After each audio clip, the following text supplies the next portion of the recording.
Assalamualaikum warahmatullahi wabarakatuh. Saya Duratul Saada, ini M1803211000095 akan mempresentasikan bisnis plan saya dengan judul usaha Capcin Boba dari Hati. Nah, yang melatar belakangi usaha ini yaitu dari kondisi ekonomi sendiri, pertumbuhan ekonomi Indonesia mengalami kelambatan yang menjadi dampak dari adanya pandemi COVID.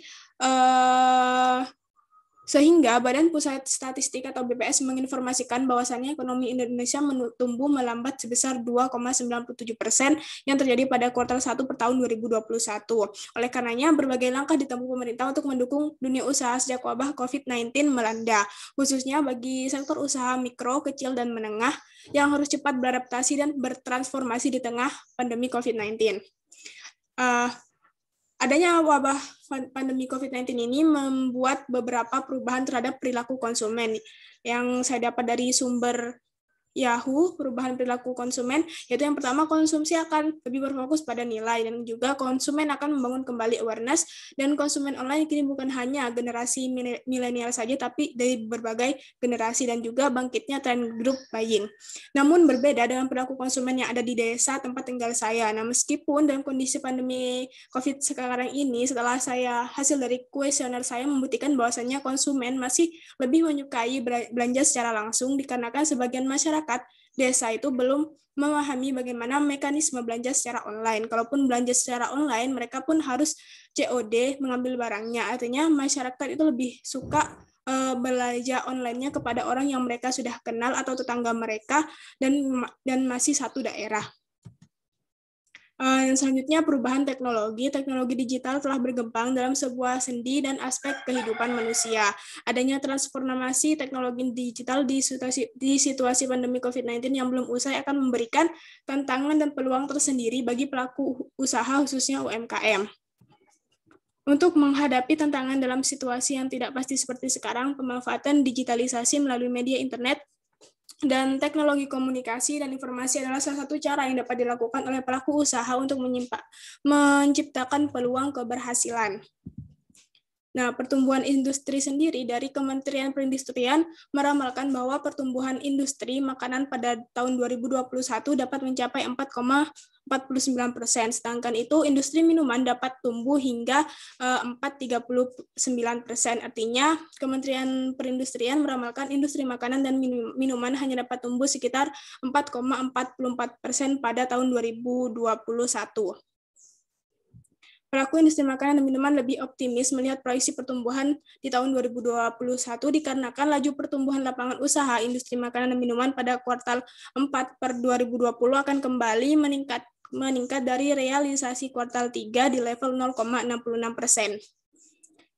Kompetitor dari usaha Capcin Boba dari Hati ini ada 3. Setelah saya melakukan analisis, yaitu yang pertama ada Teh Poci, yang kedua ada Pop Ice, yang ketiga ada Aicha, di mana ini bertempat di satu desa dan merupakan kompetitor dari usaha Capcin Boba dari Hati. Nah, untuk mengatasi persaingan tersebut, kami melakukan beberapa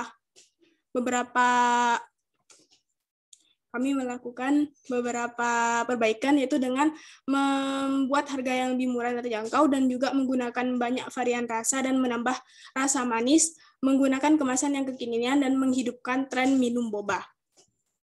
Nah, masalah yang hendak kami selesaikan di sini yaitu minuman dingin sangat disukai oleh masyarakat, apalagi di cuaca kemarau seperti saat ini, dan juga Madura merupakan daerah tropis yang panas. Tren minuman di Indonesia saat ini sangat digemari masyarakat, terutama kaum milenial.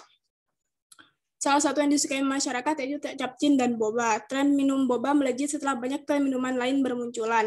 Permasalahannya yaitu segmentasi konsumen yang hanya memusatkan pada masyarakat kota. Selain itu, harga boba yang cukup mahal di kota. Oleh karenanya, di sini kami memberikan solusi untuk mensegmentasikan konsumen di desa dengan harga yang terjangkau. Yang kedua, produk. Industri ini yaitu termasuk ke industri minuman. Dan market segmen kami untuk geografinya sendiri, konsumen yang berdomisili di desa ujung piring dan beberapa desa tetangga khususnya, dan konsumen yang berdomisili di Kecamatan Bangkalan pada umumnya.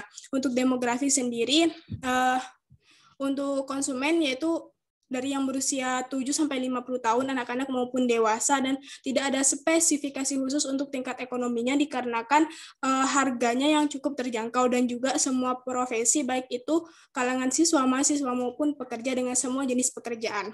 Kemudian psikografik, konsumen yang menyukai rasa manis dan bersensasi dingin. Kemudian behaviornya, konsumen yang menyukai es dengan berbagai varian rasa yang kekinian dan juga manis. Berikut foto produk dari produk Capcin Boba dari Hati. Kemudian legalitasnya, untuk nama perusahaan sendiri kami belum mempunyai nama perusahaan. Untuk nama brand yaitu Capcin Boba dari Hati, dan untuk pemegang saham di sini terbesar yaitu dari Bapak Muafan. Kemudian ada positioning, kami di sini unique selling proposition-nya berlogo K2M, kekinian, murah, dan menyegarkan. Berikut merupakan visual identity dari produk kami. Dan untuk marketingnya, kami di sini hanya menggunakan Instagram dengan nama Instagram Capcin Boba _ dari Hati, mungkin nanti bisa di-follow. Dan untuk kontennya berupa foto dan video, di mana video ini berada di Instagram story Instagram. Kemudian aktivasinya berupa postingan yang berupa foto. Kemudian distribution channelnya, kami di sini hanya menjual secara langsung di kedai dan tidak melalui reseller atau lainnya, dan hanya di kedai saja.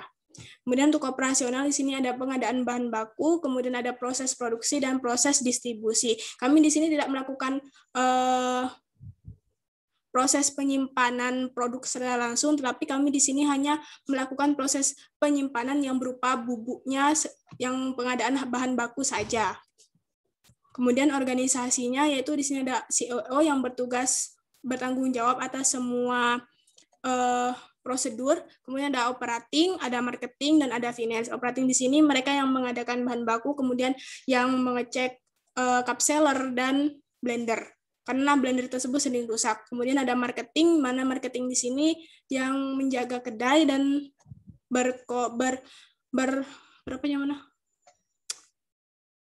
berinteraksi langsung dengan konsumen. Kemudian di sini ada finance, di mana di sini dia bertanggung jawab atas keuangan. Kemudian ada timeline, di sini ada beberapa agenda yang akan kami laksanakan, seperti di bulan Juli 2021 itu ada giveaway, kemudian di bulan Agustus ada promo harga Capcin terbatas, kemudian di bulan November ada Capcin Duafa, dan di bulan Desember ada promo Capcin akhir tahun. Kemudian berikut merupakan bisnis model kanvas kami, ada customer segment, yaitu konsumen yang berdomisili di Kecamatan Bangkalan pada umumnya, dan khususnya konsumen yang berdomisili di Desa Ujung Piring dan Desa Tetangga. Kemudian ada konsumen dari usia 6-30 tahun.